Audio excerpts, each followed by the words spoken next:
Hello class, this is Foundations of Instructional Delivery, Chapter 1, today's Fire and Emergency Services Instructor. The objectives we're going to cover in this class are as follows. We will define the roles and responsibilities of the Fire and Emergency Services, Instructor 1, identify the physical elements of the learning environment, explain the importance of succession planning for the instructor, identify issues of ethics for the instructor, and explain the importance of continuing learning for the instructor. We will also describe how laws and standards apply to the instructor, explain the importance of proper record keeping, identify 3 methods instructors can use to manage multiple priorities, identify professional organizations that will help in the professional development of the instructor, and identify and discuss the value and importance of coaching and mentoring the next generation of instructors.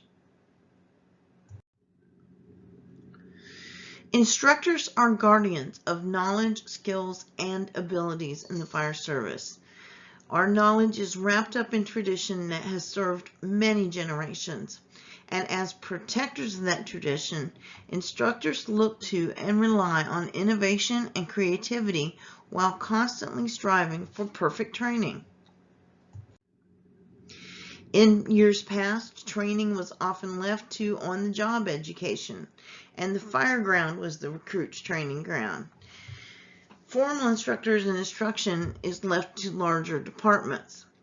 But fire service is now being pushed to the limit by communities that expect more, rural and in the cities. Today, departments rely on instructors to train new recruits and to maintain skill levels. With the qualities of an instructor, there needs to be a desire to be of assistance to those in need. In other words, you have to be motivated to want to teach. This allows an instructor to give freely without hesitation in pursuit of excellence. Also, the qualities of an instructor require that they have experience in the subject matter taught. Either experience in the subject matter taught or a flat-out subject matter expert. Also, they gather newest information, technology, and skills to remain current with ever-changing work and instructional environment.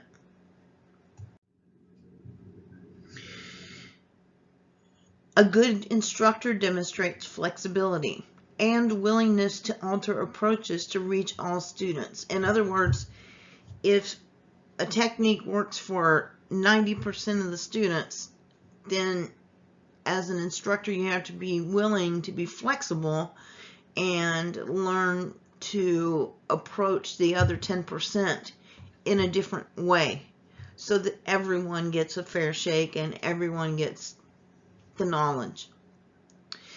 As an instructor, you should be motivated, bringing creativity and ingenuity to the learning environment. And these skills can be learned by the following: teaching courses, and more so being mentored, coached, and supervised by experienced trainers. As an instructor, the learning process never ends. And the desire as an instructor is matched with the knowledge, and that creates great instructors.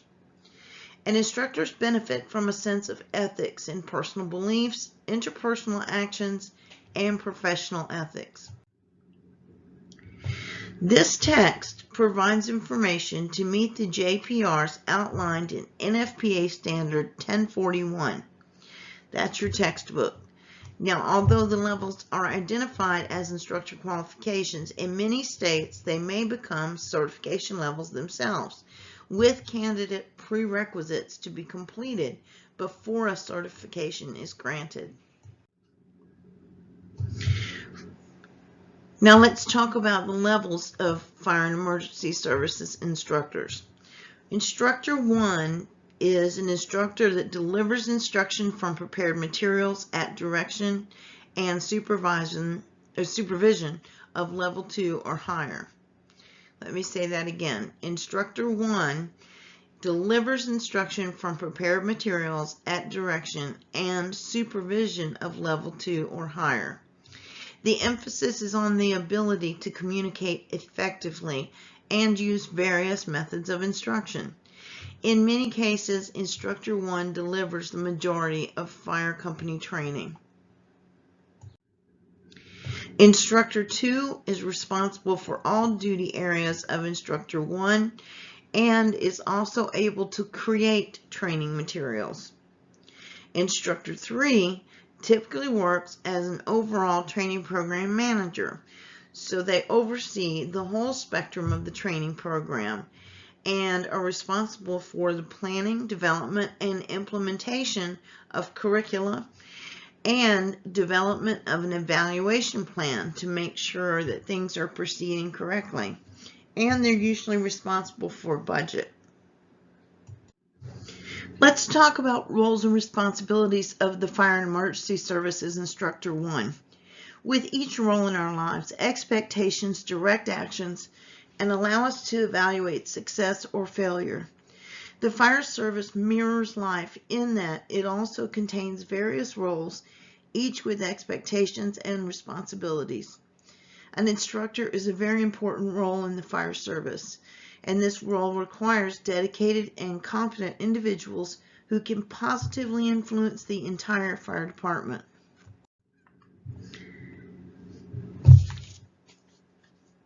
Continuing with the roles and responsibilities of the Fire and Services instructor. The roles and responsibility of a fire instructor vary greatly by fire department according to the following: the size of the department, the makeup of the department itself, and the delivery system. Understanding the responsibilities for instructors 1, 2, and 3 is essential for success. The role of Instructor 1 is to manage basic resources, manage records and reports essential to the instructional process. In other words, keeping files, organized files to let you know exactly who has been through what training, what's been completed, what they've been certified in, etc. Also, the role of Instructor 1 is to assemble course materials. You must be prepared before you teach. And then prepare training records and reports. So aside from having certifications for the students, you must also have records that show that you taught on a certain day, what you taught on a certain day, who was in attendance, what resources you used, if any, etc. And then also you must be able to schedule instructional sessions. You must also be able to review and adapt prepared instructional materials. In other words, the instructional materials may be there, but you're not teaching literally straight from the book, because perhaps you need to make a modification to consider the actual department you're teaching in. Their makeup might be such that you have to alter your training slightly. As a role of instructor, you must also deliver instructional sessions using materials and organize the learning classroom, lab, or outdoor learning environments. You must be able to use instructional media and materials to present lessons.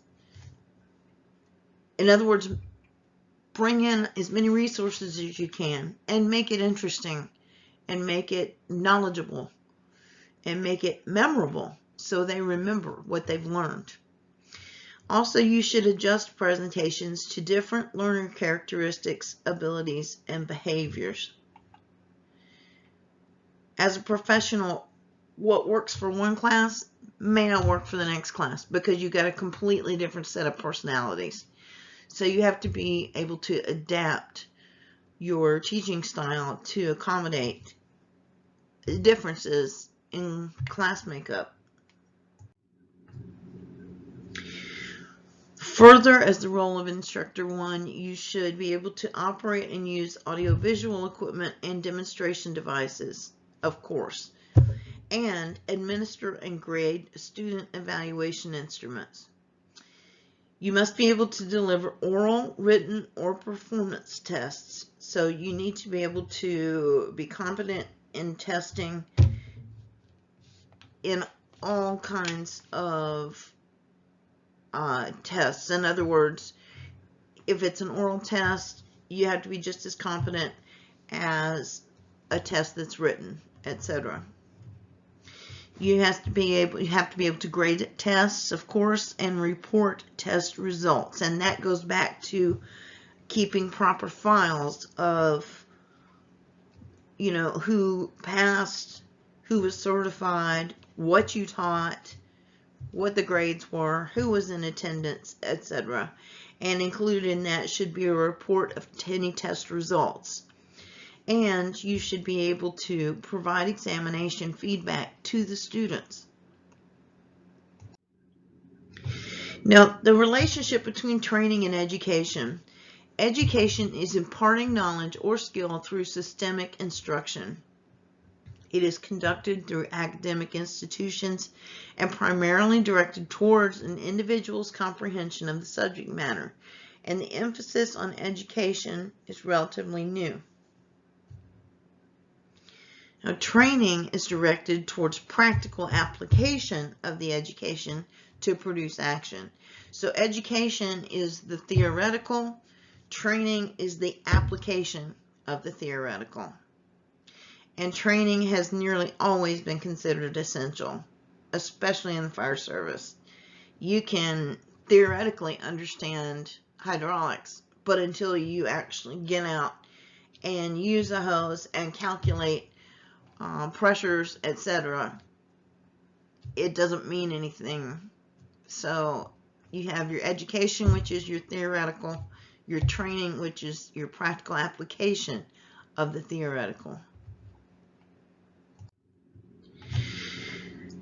Continuing in the relationship between training and education, there was a wing spread conference on fire service administration, education, and research in 1966.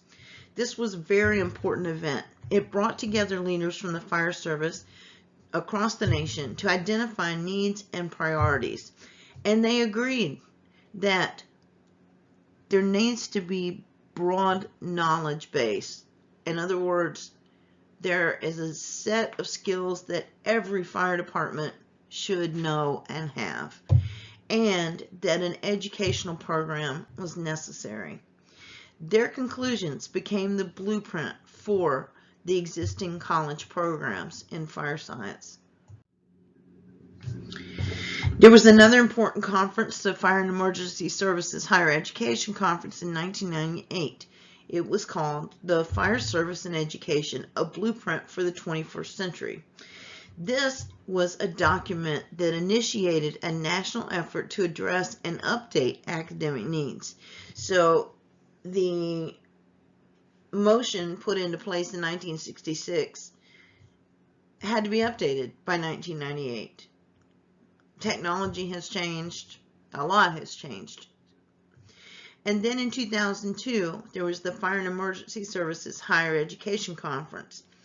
This affirmed the soundness of the original 1966 wing spread model and was information technology the only new knowledge item. In other words, is that the biggest part of the new knowledge that we need to carry forth with? So as an instructor, where do I fit in? Is the instructor a line officer, a training officer, a firefighter, or someone with a specific specialty? In some cases, line officers assigned to training division as part of duties. In volunteer organizations, the training officer often volunteers for the job. Regardless, you may feel challenged if you are not given the proper authority to carry out that job. Continuing with where do I fit in? There are organizational charts that outline operational positions.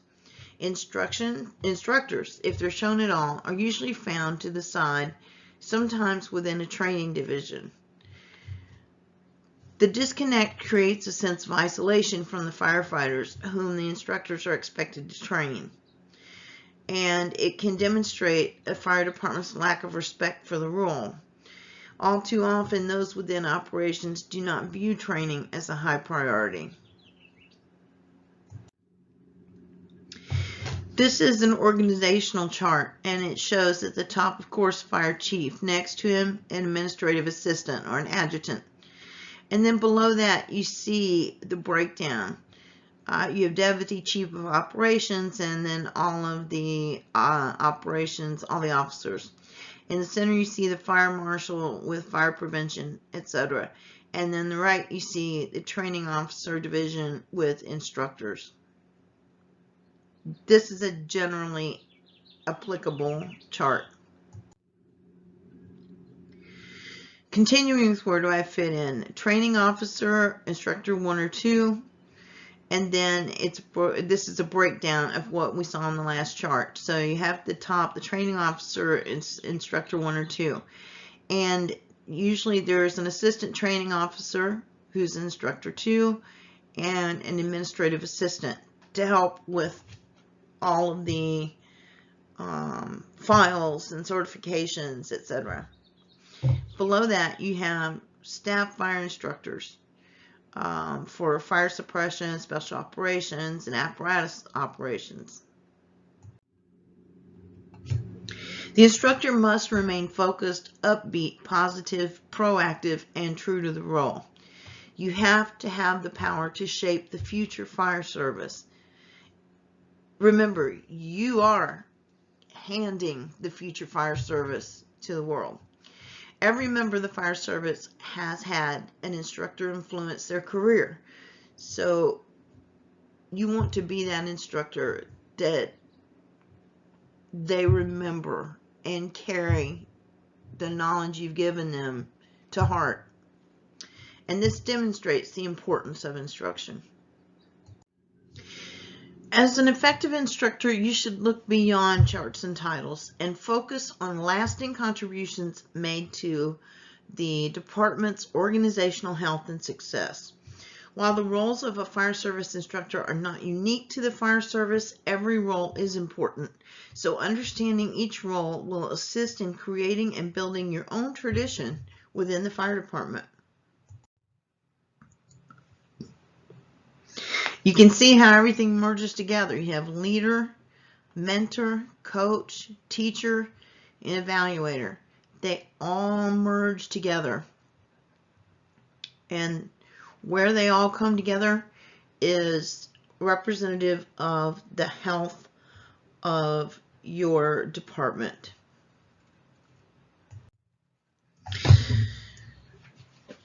As a fire and emergency services instructor, as a leader, instructors set the example to follow in terms of performance excellence. They must remain true to direction set by upper management and supportive of the mission itself.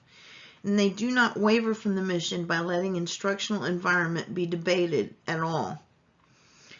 Responsibility to lead in a positive manner is extremely important, and this fosters an environment that allows for errors and turns mistakes into teaching opportunities.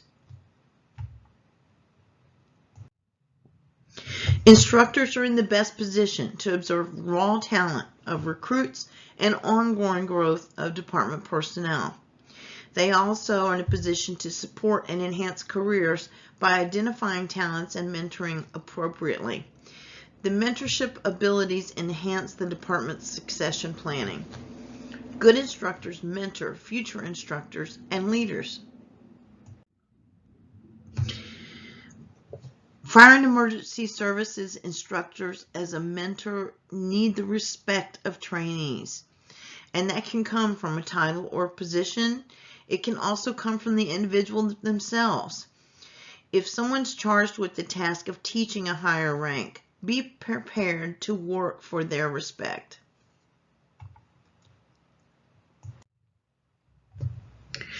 Do not wait to begin building credibility until asked to teach. Be a professional at your job from day one and read to maintain knowledge. Take additional courses and training so you're always ahead of the curve. Learn how to use the internet for research and then practice what you know. Demonstrate that you are an avid learner and practitioner. Others will definitely notice and respect your knowledge and credibility. Credibility is a direct result of knowledge of the subject. If you know something inside out, then you have credibility. People take that seriously, and then they have the respect for your knowledge and pay attention to it. Remember that rank does not always equate to knowledge, but hard work does. And review material to determine course flow. Read activities carefully so you understand the intended result. So if you have a class that is supposed to follow a certain pattern, make sure that you've reviewed the materials so that that class does follow the pattern and has a positive outcome. That's just one example. Read activities carefully so you understand the intended result. That's what I was just talking about. Make sure to write notes and margins of instructor's guides so you have practical examples ready. If you're going through an instructor's guide and you say, oh, there's a fire in the Iroquois fire in Chicago applies here, for example, write a note in the margin so that you can discuss it and you have a practical example that applies to what you're teaching in the curriculum. An ill-prepared instructor is absolutely doomed to fall short. Continuing as a mentor, be ready to build credibility in the learning environment. Respect knowledge that students possess. As an instructor, I can tell you that I have learned immense amounts from my students. So have respect for what they know, because they'll surprise you. Every class, they'll surprise you and ask you a question or tell you about something and you're like, wow, I didn't even know that. So be ready to respect the knowledge that students possess. And then take advantage of individuals with specialized knowledge. If you've got somebody that's come to you and they've got a lot of specialized knowledge in a certain area, take advantage of that. Also, do not allow yourself to be chastised. Be confident in your skills. Take control of the class and be a professional. You're in charge of the class. So never forget that. Building respect and credibility with students is essential, especially for those without formal position, and especially when you're teaching those with greater rank. If you're teaching somebody who outranks you,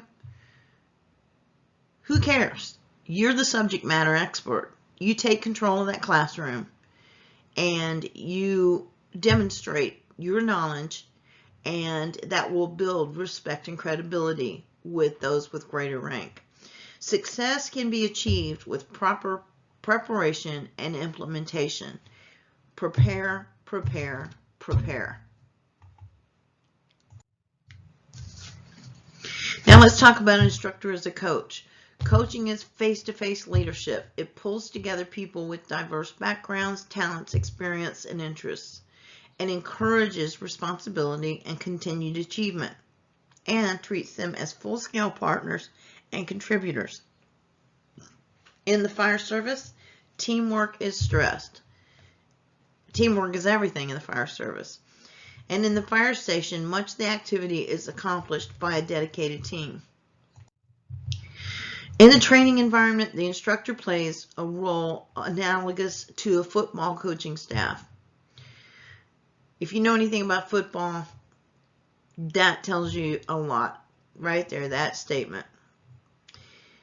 Also, the instructor works to prepare firefighters for next incident response, and then studies the team's opposition, which is the fire itself, the potential fire, and prepares the team for what they may face on the fire ground.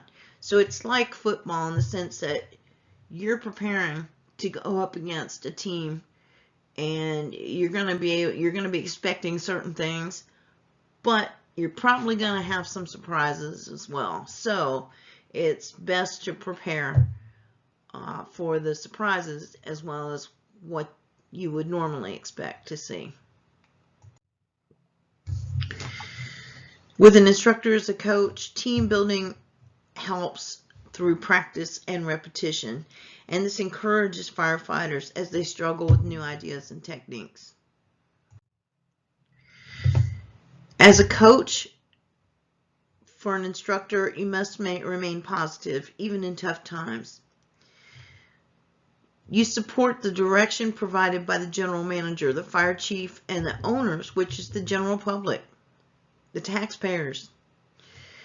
And the coaches and instructors lead, train, and drive their team's performance. So it's a tough job, but very rewarding. Now, as an evaluator, the instructor is in the best position to evaluate capabilities of a fire department.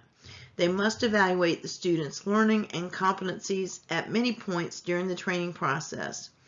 They have the ability to accurately assess comprehension and can determine the pace of training. Finding the right time to introduce new techniques or to review previously taught topics cannot be done without the ability to evaluate. You have to be able to evaluate the success of what's going on in your classroom. Proper evaluations save mistakes on the scene, and instructors in the unique position to evaluate firefighter capabilities and limitations, that's an important part of your job. In many departments, the input from the training division and instructors are regularly sought by leadership for firefighter evaluations, operational directive suggestions, and field testing for new standard operating procedures, or SOPs. Instructors should also evaluate the learning environment. Instructors must evaluate themselves as well. Self-evaluation keeps the program proactive and on the road to continuous improvement. As simple as it sounds, the instructor must be a teacher. And teachers affect students in many ways, sometimes positively, but unfortunately sometimes negatively. But it's not just what the students learn that's important. It's shaping the firefighters' demeanor and attitudes that are important, because that ultimately determines how the instructor will be remembered. Did you just teach them a bunch of facts, or did you mold them into competent, good firefighters? Being an effective teacher should be the goal. Mastering the interpersonal side of the classroom goes a long way.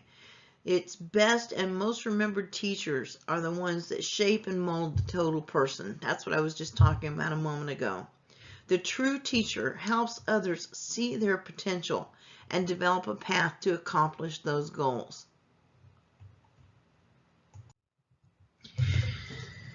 As far as setting up the learning environment, understand the effect that this has on the student's ability to learn. Take command of the environment and use it to your advantage. The environment compromises all environmental factors that influence learning. Physical, like temperature in the room, for instance. If it's too hot, nobody's going to learn and pay attention. And emotional, attitudes towards things you may be teaching. There may be sensitive subjects. Also, the physical environment must be safe, comfortable, and distraction-free. Emotionally, environment must be focused on instructional material and apart from contentious issues. So, in other words, no politics in the classroom, and focused on instructional material. You're there to learn. That's it. Nothing else should be happening in the classroom. There are sometimes factors that affect the environment that are outside the instructor's control. And this may bring some frustrations into the environment, thereby impeding the learning process. So to avoid this, familiarize yourself with the elements that affect the learning environment, including the audience. So if you've got large windows that draw attention, that may be a frustration you have to deal with. Just things like that. So know your learning environment and know what to expect. Every student, this is physical elements affecting the learning environment that we're talking about now. So every student who's ever taken a class has evaluated their learning environment. The best arrangements allow for free exchange of information, student to student and instructor to student. Communicate, communicate, communicate. Traditional school classroom setups lead to the formation of groups in distinct areas of the room. Students tend to sit next to those with whom they are most comfortable. So you can affect this by using a U-shape or square or tables arranged in groups that help facilitate face-to-face interactions. Sometimes this helps neutralize any hierarchy of a traditional setting. In other words, you're eliminating cliques. The instructor can move among the students freely, and it improves the exchange of information because they are focused on you, and increases the attentiveness of the students because they are focused on you. They don't have anything else to focus on. So we talked about a U-shape learning environment. You see an illustration of that here on the left side of this slide. You can see how this would prevent small congregations of students, and the instructor moves around the center freely, and the students don't have anybody to focus on except the instructor themselves. On the right hand side, you've got groups. You got tables in groups. Depending on what you're teaching, that may be more advantageous, but it can tend to lead to congregations of groups of students sticking together. One thing to consider in the learning environment is lighting. Natural light, installed lighting. You've got projectors and screens. You may need window blinds because they can't see the projected screen with a window that's not blinded.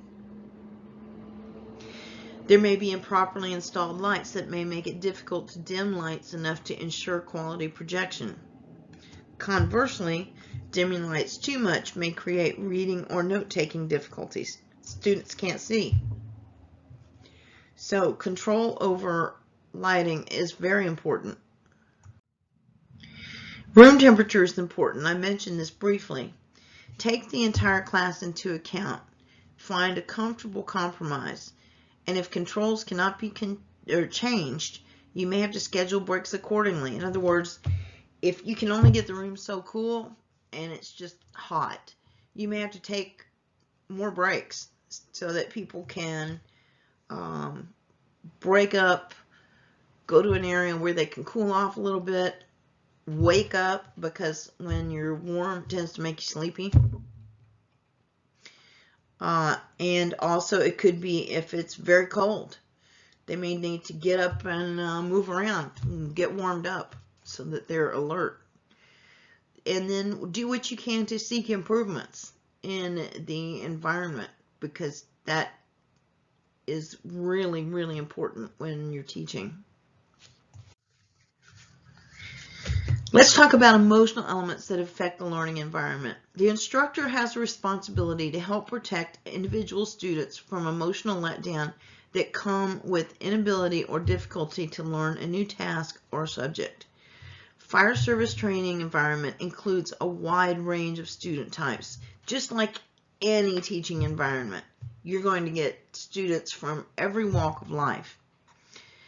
You're going to have fast learners and those requiring more individual efforts, and this will challenge even the most seasoned instructors. The best instructors present material for all types of students. That's why when I said earlier, prepare, prepare, prepare. Think about the fact that not all your students are going to be the same. They're not all going to think the same.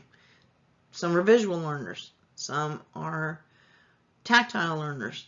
Some are reading learners, written learners. So make sure you're prepared to have material to present for all types of learners. Protect those who struggle by removing the embarrassment of public failure. If somebody's struggling with something, be discreet and handle it without public shaming of any kind or public failure. Use more talented students to help coach those with lesser skills. If you've got some really sharp cookies in your class, take advantage of them. That sharpens their skills and also gives them the opportunity to pass that knowledge on and assist you so that you can bring the level of everyone's training up. When working within the emotional environment, it challenges you to be flexible, loyal, confident, and fair. Remember, you're the visionary of the fire service. Actually, when you're teaching, you're the face of the fire service. And that's how the students see you. So that's very important to remember and consider. Now, ultimately, the fire chief is responsible for the success or failure of the department, but every position has responsibility for the direction in the support of organizational objectives. So where does the instructor fit within this scheme? They're often treated as an operational support assignment and viewed from two extremes, vitally important or unnecessary. They may also have a rank, be scene safety officers, or hold some other responsibilities. Continuing with the instructor's role in the future of the fire department, wise leaders understand instructors are important members of the team, and they use these instructors to maintain the department's state of readiness and prepare firefighters for future missions. This requires you to keep ahead of the curve. You need to anticipate any and everything that could happen and teach and prepare for it. So you must be the visionary force. And changes and advancements in firefighting tactics must be reviewed and implemented through revisions in curriculum.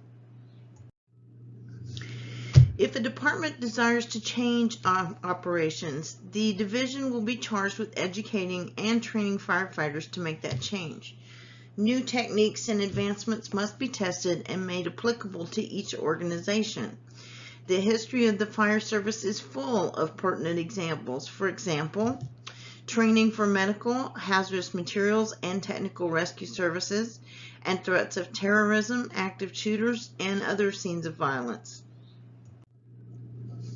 Instructors must monitor ever-changing learning environments, and struggling with budgets and staffing present ongoing problems. Every day is a new day. So, as an instructor, one must find new and creative ways to reach students and present training. Online training programs are gaining a foothold. Instructors establishing virtual learning environments and using satellite and video classrooms are becoming more the norm. Instructors with vision can greatly assist the fire chief in meeting the fire department's future challenges. For any organization to survive and grow, a continuity plan must be in place. This instructor can assist by becoming involved in succession planning. In other words, who's going to follow you as an instructor at any given time. Instructors in the best position to recognize potential talent are in the best position to recognize potential talent and leadership and future instructors, and use some firefighters to assist in training others. Allow them to refine, enhance, and demonstrate their leadership qualities. The instructor is also in the position of providing input to ranking officers on the performance of firefighters in training. By recommending high achievers to administrators, you assist in identification of future fire officers and instructors, and you are in the best position to identify firefighters who do not fit the model. Succession planning also means looking for future instructors, as I mentioned a moment ago, who will someday take your place as lead instructor. Something successful instructors must do is this very process. You must identify someone capable of building on the foundation that you established that can take it and then move it to the next level.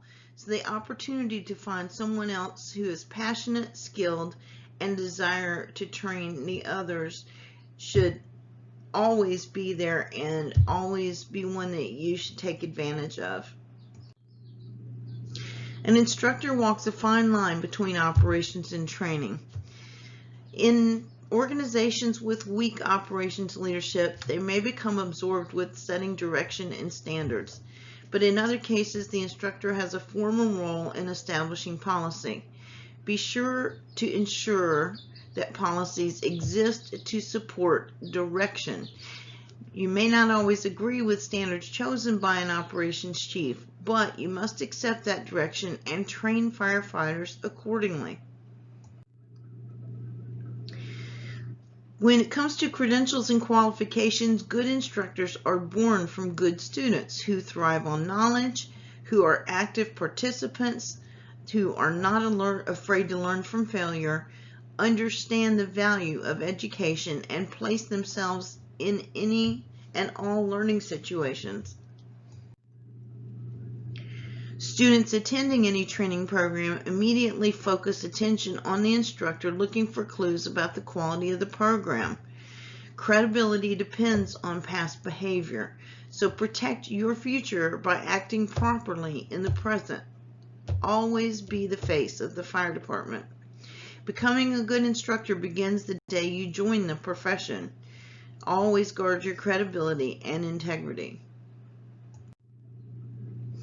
Now let's talk about meeting standards. Training programs are not immune from national standards. They set the bar for proficiency and knowledge and establish uniformity for instructors across the profession. NFPA Standard 1041 guides instructor-trainer programs, but it may not be the only standard that instructors must meet. There may be others that are required equally. There are different certifications for meeting standards.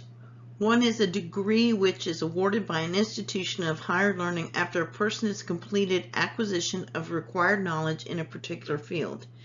A certificate is given after attendance at a course. A certification is awarded after a person has passed an examination process that is based on a set standard, such as an NFPA professional qualification standard. When it comes to meeting standards, fire chiefs and departments are free to establish qualifications for instructors. Teaching one course may not require certification, but may need a certain number of years' experience. In other cases, instructor positions are reserved for those in command. Some departments have no additional requirements. Becoming an instructor may offer future promotions. That's one thing to bear in mind. And meeting qualifications prepare you for future leadership assignments.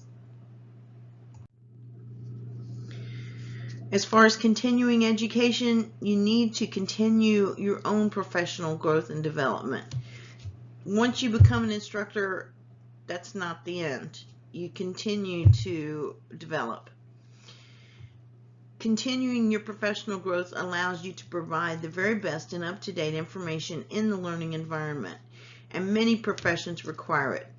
An organization that issues initial certification decides what, if any, continuing education is necessary. Some states may require only proof of continued instructional activity.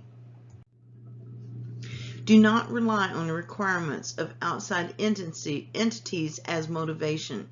Always strive to be on the cutting edge of the fire service by attending outside trainings, seminars, and instructional conferences.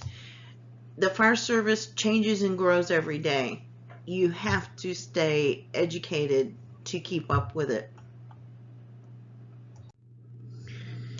When it comes to building confidence, for learning to occur, students must believe in your knowledge of the subject. It does not mean you know everything. No one knows everything. And the belief that the instructor is always right could result in a loss of credibility. It's okay to say, I don't know, but I will find out. It does not take many times of being wrong to lose student confidence.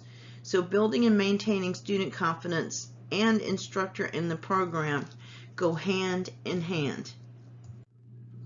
Build confidence by demonstrating your own commitment to continuing education, being willing to admit when you don't know and seek the answer, as I mentioned a moment ago. Be open to suggestions and ideas, and be careful to follow all teachings when working on scene. In other words, lead by example. Now let's discuss the issues of ethics in the training environment. Maintaining the public's trust in its fire service is held in high regard by all who wear the uniform. Ethics reaches beyond laws and standards to define behavior. Codes of ethics spell out what is acceptable and what is unacceptable within a fire department, and for many, ethics is rooted in their own values. Any issue of ethical behavior also affects the training program. Failing to hold students accountable or simply passing firefighters through is absolutely unacceptable. Ensure that teaching methods and learning environment behavior is acceptable to all students. Be aware of diverse backgrounds of your students, but treat everyone equally and fairly. Effective instructors are aware of who their students are and strive to teach all of them with compassion, fairness, and the desire for all of them to be successful. When it comes to leading by example, what you do, you teach. In other words, instruction must extend beyond the learning environment and into everyday operations. Demonstrate ethical behavior through a do as I say and I do method. Leading by good example lays a cornerstone for training ethics. Instructors must recognize early on that they are always being watched and their actions are often mimicked by their students. When it comes to accountability and training, never put yourself in a position of simply passing a student by rote. Don't just pass them for the sake of passing them. That will always come back and bite you. It is important to document students who fail to meet training objectives.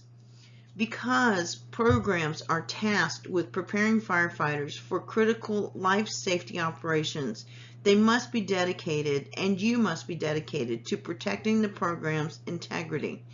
Classroom or drill grounds are no places for favors and friendships. Now, I mentioned record keeping a while back. Good records are important, but only if those records are thorough and accurate. Maintain accurate records of program achievements. Pencil whipping an exercise can have a disastrous consequence during a true emergency. In other words, just putting people through the exercise just to put them through it and not really paying regard to how they achieve or make any achievement in it will cause a catastrophe. All training sessions must be documented. Accuracy is critical. Inaccurate records call credibility into serious question, and into legal question sometimes. Accurate records build confidence in the program and set ethical expectations. And as I just mentioned, accurate record keeping is also a legal issue. It can have a tremendous influence on the outcome of lawsuits. Now, trust and confidentiality go hand in hand. Both influence how well you can lead and teach effectively. Trust and confidentiality are critical to students who may share personal information. If someone else needs to be informed about a problem, let the student know first. Provide guidance to students about where to go for help. Maintain confidentiality of student performance. It's between you and the student. If they choose to disclose it, that's their choice. But you must maintain confidentiality with the student. That includes test scores, student evaluations, attendance, and any behavioral issues. The guidelines for recording and sharing information should be policy. Instructors are often required to handle sensitive student information, so an instructor must consistently demonstrate the ability to do so with professionalism. Now let's talk about the laws that applies to fire and emergency services instructors. Every training session exposes the instructor and the fire department to potential liability. Working knowledge of the law, SOGs, and the department's own rules and regulations will reduce potential exposure. There must be a good understanding of legal issues pertaining to training, and that includes training as it falls under the auspices of federal law, the Americans with Disabilities Act, hostile work environment, sexual harassment, and state law, including privacy, indemnification, and injury. Continuing with the law as it applies to fire and emergency services instructors, only through familiarity can you insulate yourself and the department from potential liability. Proper record keeping also affords levels of protection. Inadequate records may increase liability. As an instructor, conduct is governed by three sources of law: federal law, made up of statutory laws; state law, which is established by each state's legislature; and policies and procedures crafted by each individual fire department. All three sources set expectations for and restrictions on the conduct of instructors. Federal and state laws differ from a department's policies and procedures. They apply to all citizens.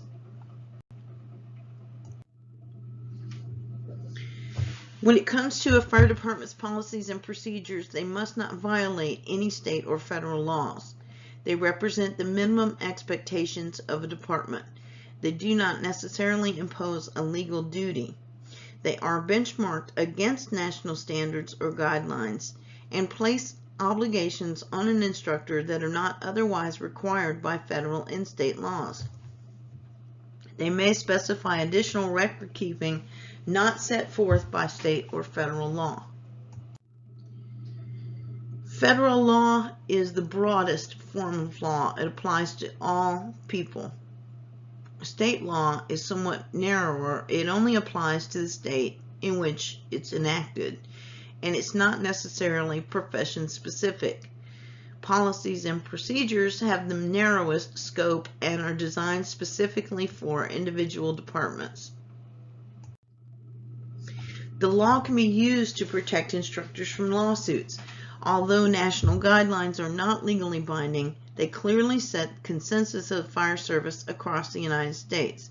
Should an instructor's conduct be called into question, the national guidelines serve as the backdrop against which that conduct will be judged. Instructors have a huge responsibility to conduct, manage, and administer training programs. With that responsibility comes the potential for liability. So, an instructor must be aware of the laws that pertain to each level of responsibility.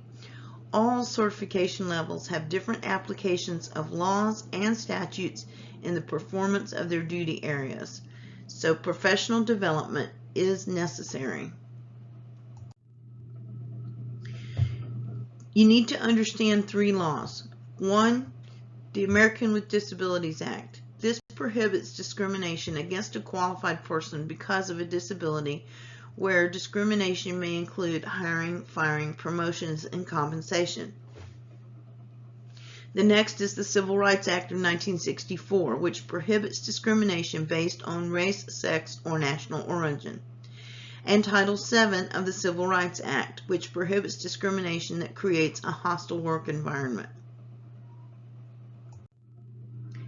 In all likelihood, an instructor will be called on to teach or arrange instruction on each law. You will also encounter situations that require action or reaction to situations involving practical application of these laws. Now let's discuss the Americans with Disabilities Act. Disability is a physical or mental impairment that substantially limits one or more major life activities. Mitigating measures include medication, medical supplies, prosthetics, hearing aids, mobility devices, and the like.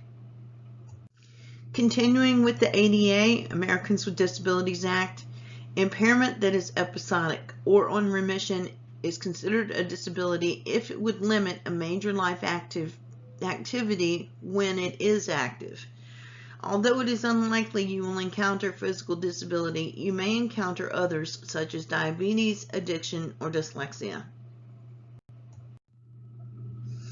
If you're approached by an individual alleging a disability, determine that an actual disability exists, and then determine the disability that can be reasonably accommodated. That reasonable accommodation can include adjustment to a job or work environment that will enable a qualified applicant or employee with a disability to perform the essential functions of the job or enjoy the benefits and privileges of employment, and does not create undue hardship for the employer. Continuing with ADA, allowing a firefighter with diabetes to take breaks to test glucose levels is one example. Modifying facilities to make them accessible. Undue hardship exists, however, if the accommodation would require significant difficulty or expense relative to the size, resources, and nature of the employer.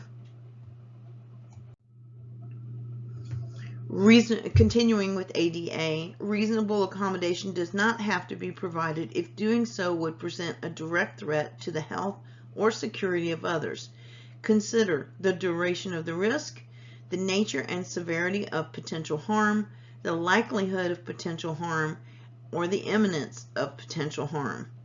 The Americans with Disabilities Act or ADA issues are fact-driven and dealt with on a case-by-case basis. Existing rulings can provide guidance. With ADA, it is important for a chain of command to be aware of both the requirements of ADA and personnel under the command who qualify for reasonable accommodation. Contact a higher authority for advice. Once a decision is made, it should be absolutely documented immediately. Not all medical and psychological issues qualify as disabilities under the ADA, so each issue must be examined separately, and also any accommodation request must be one that is reasonable. Now let's talk about the Freedom of Information Act. This act governs public access to government records, documents, and other information kept by government bodies. Its purpose is to promote government accountability and the public's right to know. This generally includes administrative manuals and procedures, instructions to staff, substantive rules, statements and interpretations of policy, final planning policies, factual reports such as inspection reports, information involving the expenditure of public funds, names, salaries, titles, dates of employment for employees and public officers, meetings, notes, or recordings, and all records, reports, forms, letters, books, and papers, even if in electronic form. This may include training records and reports, such as training rosters. Continuing with the Freedom of Information Act, generally members of the public can make a Freedom of Information Act or FOIA request through designated public officials.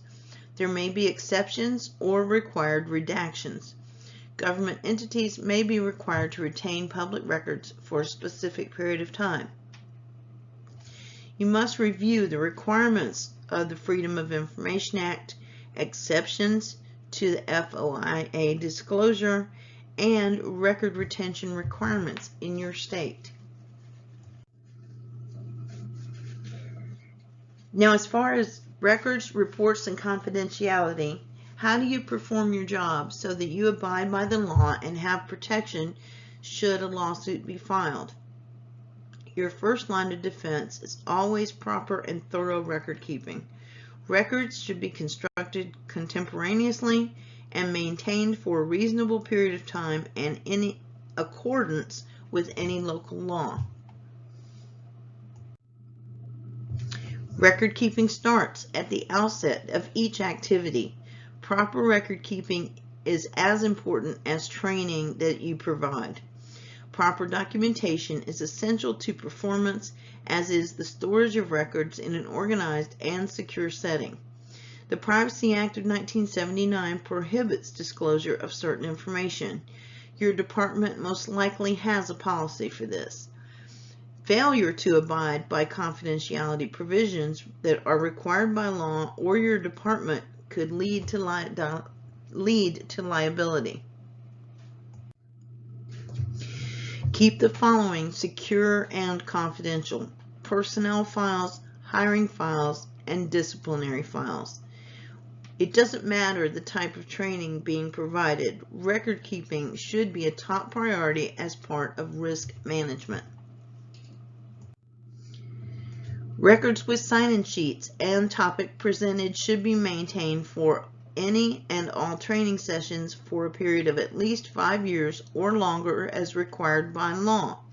These include handouts, training outlines, and other training materials, records, reports, or memoranda. Materials you may want to use in training are protected by copyright. We're going to talk about copyright and public domain now. The Copyright Act of 1976 can work either protected by law or public domain. Works include, under copyright, written words, photographs, and some artwork. The Copyright Act also considers work published before 1923 to be public domain, and works published between 1923 and 1978 to have a 95-year copyright protection. Works published after 1978, the author, artist, or photographer has a copyright for life plus 70 years. Violation of the copyright law can result in liability. The creator of the work is eligible to recover any damages suffered or lost profits. Now there's a fair use clause. The fact that some material is protected by a copyright does not necessarily prohibit you from using it. Some examples include copying materials for the purpose of criticizing, commenting, news reporting, teaching, and research. Although there can be a fine line in there, so you need to know the rules. The fair use ultimately depends on the nature of copyrighted work and how much of the work is copied. Continuing with copyright and public domain, one can always contact a copyright holder and ask permission to use the material. Obtain this permission always in writing. Whether a work is copied under the fair use exception or with permission, it should include a notice indicating who holds the copyright to the work. Now let's talk about managing multiple priorities as an instructor. Success or failure is often determined by the ability to understand and prioritize tasks. Recognition, planning, and delegation are skills that can assist. Let's start off with time management. There are several methods or techniques available to help make the best use of time. Select a technique that suits your personality and seems easy and convenient. Create a to-do list each day and then prioritize the items on this list. Work your way through them and then check off what you've accomplished. It seems rudimentary, but it works. You end up not forgetting crucial elements. Another method is to set goals for the year and break down the goals into weeks and months. Develop a system that fits your needs, but be mindful of any recertification requirements for your certifications or job position. Make sure you schedule them early. Do not wait until the last minute. The most important part of successful time management is learning to prioritize your to-do list. We spend a great deal of time on low priority items that are easy but distracting. Make sure to practice self-discipline. Balance your to-do list against that of your organization. Make sure that every item supports the mission and goals of your agency. Now let's talk about training priorities. Deciding what and when to teach is one challenge. In some cases, upper management may choose to lay out the training schedule for the period and then leave it to the instructor to decide how to accomplish it. You may be asked to develop both the schedule and the training program's objectives. Training priorities may reflect specific community characteristics, or training priorities driven by mandatory requirements to maintain certifications or OSHA regulations may also exist. Decisions about how training time should be spent must include input from all levels. Company officers may provide valuable insight into fireground performance issues. Fire chiefs may have knowledge of changes in future missions that will require new skills.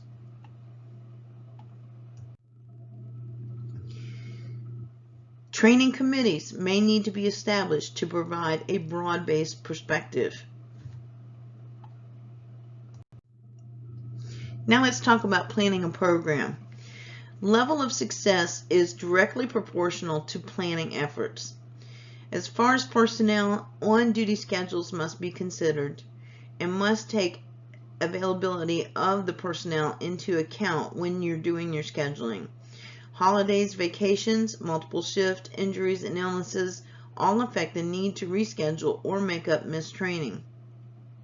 In regards to facilities and equipment, plan for the use of training facilities and equipment, and outside instructors with special expertise may need to be scheduled as well. When planning a program, training schedules and completion requirements must be established well in advance and communicated clearly to all. Schedules need to be followed as closely as possible and changes implemented with much advance notice. The learning environment may be shared, causing potential for overlap, last-minute cancellations, or location changes.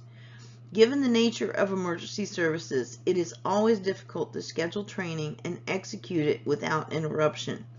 In a combination or a volunteer organization, conflicting priorities make program management all the more important. Program management aspects of running a basic training division and training program include many basic management skills: administration of training policies and procedures, training record-keeping systems, selection of instructional staff, review of curricula, and design of programs and courses. Instructors need to plan content training sessions. Doing otherwise can erode confidence in abilities, so contingencies must be built in. If there's dedicated training equipment that's not available, that is an issue. Also, you must have a contingency for how missed training sessions will be made up, or have a contingency for makeup sessions that need to be as good as the original session itself. You need to respond to an emergency, and that can interrupt even the best laid plans. Now let's talk about training through delegation. Planning and scheduling for a multitude of priorities, developing and reviewing curricula, evaluating program effectiveness, coaching and mentoring students, and instructing all place enormous demands on the instructor's time. One way to minimize burnout is through delegation. Watch for students who show initiative or interest. Learning can be achieved through delegation, and you can obtain valuable assistance. Delegate only those tasks where the student has shown competency and where hands-off will not jeopardize the safety of other students. Now let's discuss professional development. Instructors who influenced you were most likely those who actively sought opportunities to learn themselves. Firefighters who once sat in the audience taking notes are now on the stage leading the discussion and respected as leaders in the profession. An important part of becoming a quality instructor is having the basic desire to always improve and to become a better fire service professional. Both you and the department benefit when you develop into a respected instructor. Being an instructor carries a great deal of responsibility. When a firefighter is injured or killed in the line of duty, some of the first items reviewed and scrutinized are the training records and the qualifications of the instructors who taught that firefighter. Keeping up to date on all changes and improvements in the fire service is a difficult but critical task. Now let's discuss staying current. Make sure to subscribe to trade magazines that stay up to date on trends and new developments. Read other professional magazines in related fields.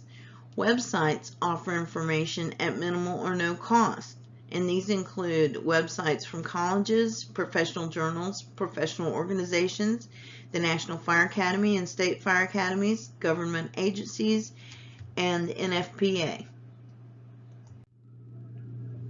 One drawback to internet information is the sometimes questionable accuracy of the content.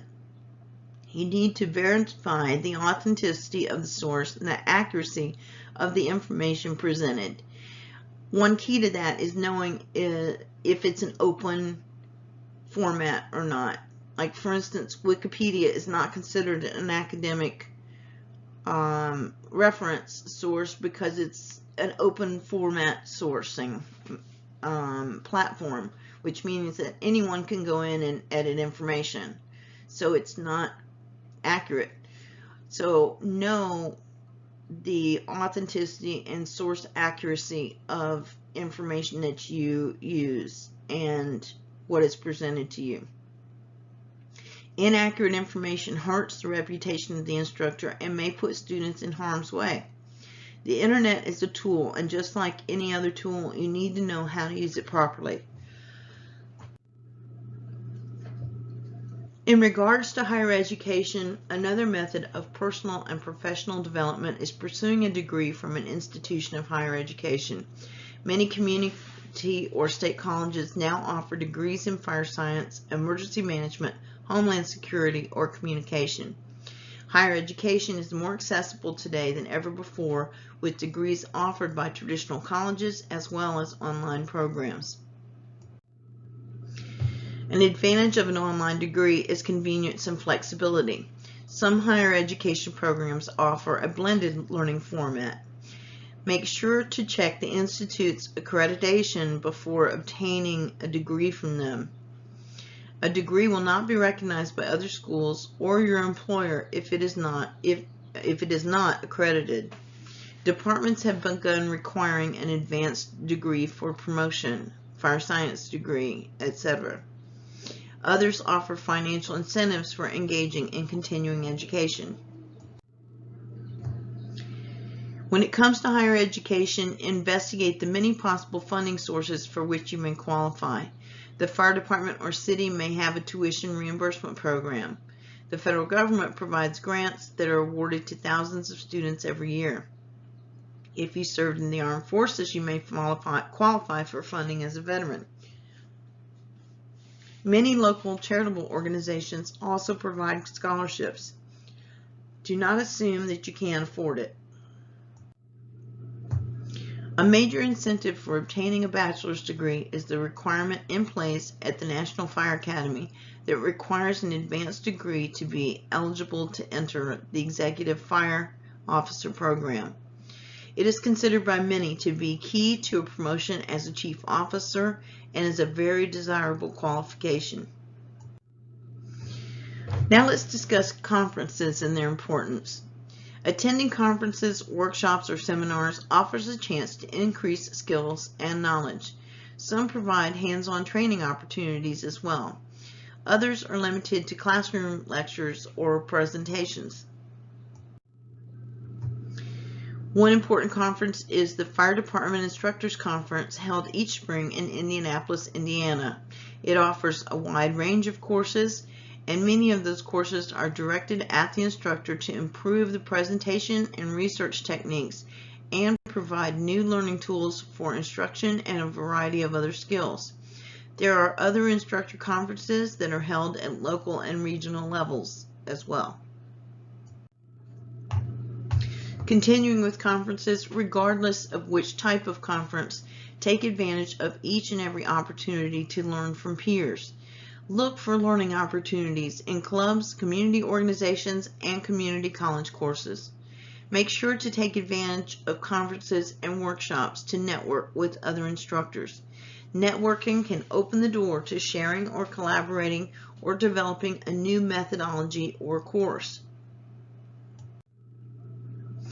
So as far as conferences, how does the department benefit from this investment? The benefit comes from instructors who return and improve the way they teach or share new information with their fellow firefighters and instructors. When you network, you create a web of friends, a give and take system, and make sure to be a giver. Helping others creates a powerful network. And be genuinely interested in the success of others. Now let's talk about lifelong learning. Remember the basics. Continually brush up on existing presentation skills and learn new ones. Once you learn to become an instructor, it doesn't lock you in. You have to continue to grow and develop. It requires lifelong learning, especially to teach. That is a lifelong learning endeavor. Instructors who are willing to learn new methodologies to present information become valuable assets, just as important as reading magazines, networking, or going to college. Great instructors are lifelong learners who love to teach. An important skill is the acknowledgement and acceptance of the changes that we are seeing in the fire service. There's a new generation of firefighters that is more diverse and has a strong understanding of technology. Effective instructors should recognize that today's students are different and learn to teach them accordingly. Our job as instructors is to learn whatever methods will enable us to teach life-saving skills to students we are responsible for teaching and training. Part of being an effective instructor is learning to scan the horizon for industry trends and anticipate which will pan out. Part of this scanning process involves looking for new ways to enhance your skills and abilities. Now let's discuss professional organizations. You can join many organizations at many levels to help in your professional development: national, state, local, regional, provincial, and county. Regardless of the level, these organizations provide opportunities to network, share resources, and develop contacts. There are some very formal and highly structured, while others are more informal and relaxed.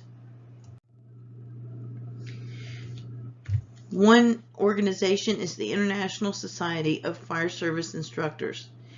This organization actively supports the professional development of the fire service through its push for qualified instructors teaching quality material. It partners with other agencies to develop model curriculums and instructional resources, and it participates in state, local, and national instructor training events, including the FDIC, along with hosting its own national conference. The National Fire Academy is another professional organization. It is considered the nation's quote-unquote fire university. You can attend 6-day or 2-week courses that will teach you how to develop lesson plans and build courses. It supports the FESHA initiative and the EFOP. The FESHA initiative is intended to bring together representatives from colleges and universities to develop a standardized degree and model curricula. Another purpose is to develop a career path for those seeking to be chief officers. The National Professional Development Model summarizes the combination of education, training, certification, and experience that leads to the development of a well-rounded and fully developed fire officer. The EFOP provides senior officers with tools to become leaders. It is available by application only. Its criteria can be found on the FEMA website. Instructors have one of the most crucial roles in influencing the future of their organizations and in the fire service of their communities. It is a major time commitment, a 4-year program including on-site courses and applied research project, and it is part of the EFOP Graduate Symposium. Let's talk about the next generation. The mark of a great leader is the willingness to plan to be replaced. Succession planning is the process of identifying others within the department who could be mentored and coached to carry out functions you perform. The concept of training your replacement can be difficult and challenging to handle on an emotional level. Remember, however, you're moving up and onward to something new. You can select someone who shares your ideals and goals, ensuring your legacy is felt for many decades. And this is talked about in Figure 1-13 in your book. A true mark of a great leader is his or her willingness to plan to be replaced. Succession planning is the process of identifying others within the department who could be mentored and coached to replace you and to carry out the functions you perform.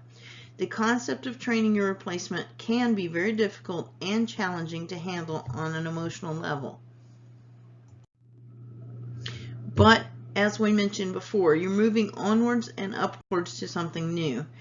Make sure that, or you can select someone who shares your ideals and goals, ensuring that your legacy is felt and left behind for many decades. Now let's talk about identifying personnel to replace you. Look for those who truly understand how, why, and when. Look for individuals who inspire others by leading by example. Also, individuals who are competent and knowledgeable as firefighters, as this type of firefighter stands out and is respected by his or her peers. Look for individuals who possess organizational and preparation skills, and individuals who understand and exercise time management skills, and firefighters with a passion for the fire service. Ask oral interview questions. Propose a situation and ask, what action would you take, you being the interviewee? Ask the interviewee, why are you interested in becoming the training officer? What have you done to prepare for this position? Which personal attributes do you possess that will be of greatest benefit to you in fulfilling the duties of this position? And ask them, do you have any plans for personal development that will benefit you in this position? When continuing to ask questions, ask, what is your top priority or priorities that would have to be accomplished in the first 3 months? Describe specifically how you will gain the support, backing, and assistance of those company officers who do not consider training to be a high priority. One of the responsibilities of this position will be to function as the on-scene safety officer at incidents. Explain your philosophy and approach to the position of a scene safety officer. Other oral interview questions you can ask. How would you structure training sessions to accomplish training and maintain district coverage? Assuming this department is a combination department of full-time and part-time personnel, which additional challenges do you anticipate in developing and conducting training for this type of structure? What is your philosophy regarding the role of company officers in training?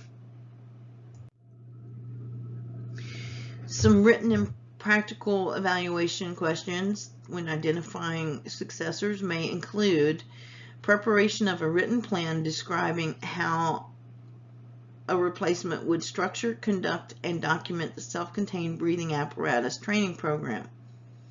You can ask them to prepare a written plan of how they would structure, conduct, and document a new firefighter orientation/assessment program. You could have them prepare a written plan detailing the steps that will be needed to implement an in-house fire apparatus engineer program. When it comes to mentoring, this is a tool used to nurture and develop a firefighter who has the basic skills to become a great instructor. As a mentor, you select an individual to begin the process as either a formal or an informal protege. Your role is to determine how to perform functions or skills and to explain and answer questions. Most importantly, you act as a sounding board if your protege has a problem. A solid mentoring program promotes intentional learning and provides opportunities for a protege to learn and grow. Share your experiences, both good and bad. Learning comes from both positive and negative experiences. Process takes time, and patients need to be shown on the part of both that they need to be shown that on the part of both the mentor and the protege. Mentoring is a joint venture and requires both parties to be actively involved in the process. It is a give and take relationship. Sometimes the identification and selection process does not work as anticipated. In other words, who you chose to mentor turns out to be a disappointment. It happens. So learn as an instructor and grow from the experience by understanding why the process failed, and then apply learning from it to future endeavors. This allows everyone to part on good terms and leaves the door open to future contact. Now let's discuss coaching. There's a difference between mentoring and coaching, although it's subtle. Coaching is the process of helping an individual see his or her abilities. Part of the process consists of allowing the opportunities to develop technical and educational skills. Coaching requires that you evaluate those persons whom you are grooming to replace you. Now let's talk about sharing. To be successful in succession planning, you must mentor and coach with a giving attitude. You must be willing to share what's made you successful and share your knowledge and insight. Don't let your protege repeat your mistakes and waste his or her time and effort. When you share and develop and help others excel, you benefit both personally and professionally, and sharing moves both you and the department forward. Let's talk about summary of Instructor I duties. At the Instructor I level, the instructor is beginning to develop basic skills. Even at this level, the instructor must have the basic skills to be effective in delivering the assigned material. At the Instructor I level, this instructor exercises leadership in presenting the material in a way that instills confidence in students and helps build the team. In the process of presenting lesson material, Instructor I level uses mentoring and coaching skills that will help students obtain new knowledge and build the necessary skills to perform their jobs as part of the organization. As part of the teaching role, the Instructor I evaluates student performance to ensure competency in learning and demonstrating the new knowledge and skill sets. A critical aspect of the Instructor I role is accurate and thorough record keeping, along with reporting and recording test scores and other evaluative information from the course. This type of documentation might not seem important at the time, but future events might require documentation. Now let's do a lesson summary. NFPA Standard 1041 categorizes instructor duties into 3 classifications. The Fire and Emergency Services Instructor I is able to deliver presentations from a prepared lesson plan, adapt lesson plans to meet the needs of a jurisdiction, organize the learning environment, and provide appropriate record keeping. The Fire and Emergency Services Instructor II meets the requirements of Instructor I and is able to develop lesson plans, schedule training sessions, and supervise other instructors. The Fire and Emergency Services Instructor III meets the requirements of Instructor II and is able to develop training curricula for single or multiple organizations, conduct needs analysis, develop training goals, and implement strategies, and develop a comprehensive program and instructor evaluation plan. Instructors can have a wide range of ranks, ranging from firefighter to chief of department.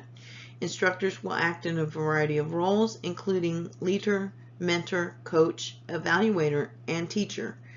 Both physical considerations and emotional issues influence the learning environment. Remember, we talked about this. Instructors have a responsibility to stay current on topics and aid in succession planning.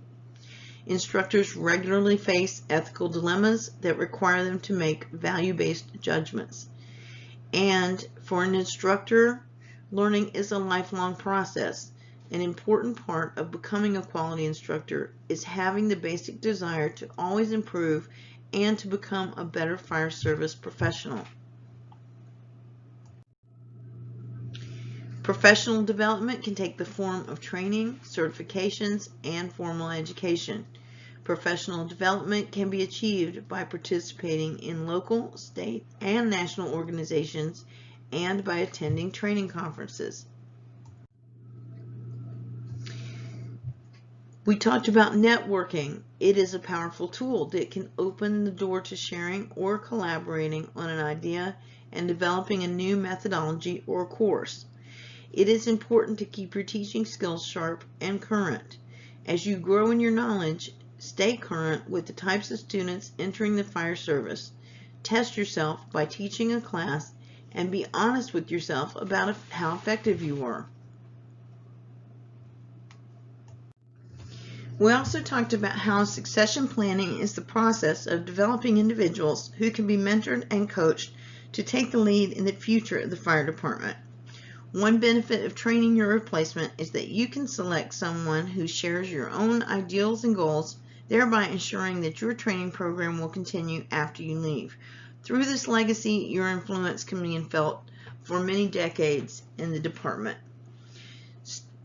Class, thank you for your time and attention for Chapter 1.